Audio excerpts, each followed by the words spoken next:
Idan kai content creator ne ko kuma kana so ka zama content creator amma kuma baka da YouTube channel da zaka dinga ɗora videos ɗinka, a yau zan nuna maka hanyar da manyan content creators suke bi suna ƙirƙirar YouTube channel mai inganci. Abu na farko da zaka yi, zaka shiga Chrome browser ɗinka kamar haka. Daga nan sai ka shiga wurin searching, ka yi searching YouTube Studio.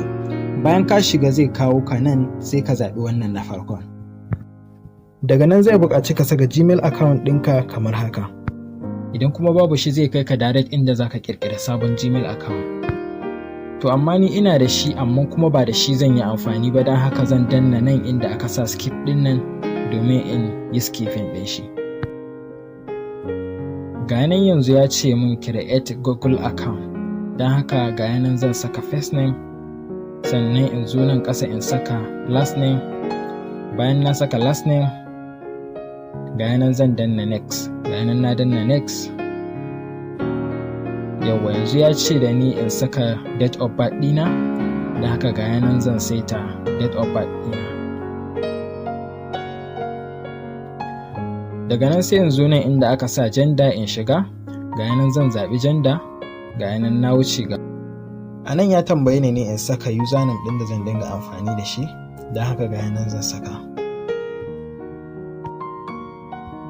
A nan ya tambaye ni ne in saka password ɗin da nake so in amfani da shi, don haka ga nan zan saka irin password ɗin da nake bukata, ga nan na saka. Sai kuma in zo nan ƙasa inda ya sa confirm ɗin nan ma zan saka wani sabon password. Zan sake maimaita saka password ɗin ne, ga nan na saka.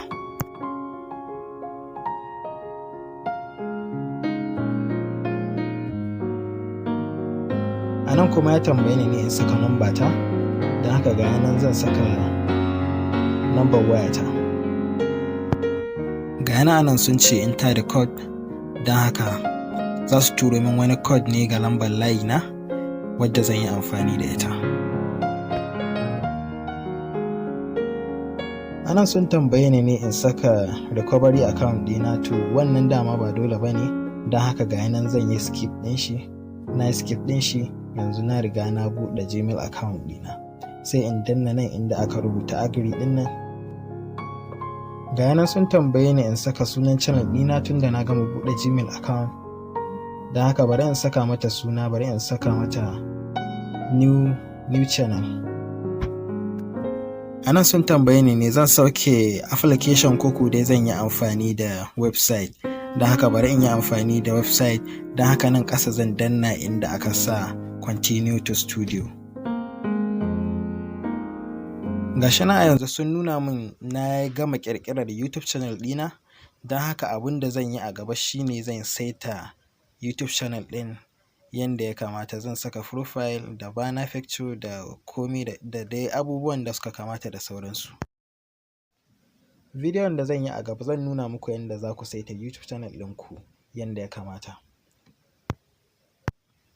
Idan ka ji daɗin wannan bidiyo ka danna mana alamar like. Idan kuma kana da wata tambaya za ka iya yi a comment section. Ni ne naku Mus'ab G. Kada ku manta da danna alamar subscribe ta yadda za mu dinga sanar da ku a duk lokacin da muka ɗora sabon shiri. Sai mun haɗu a bidiyo na gaba.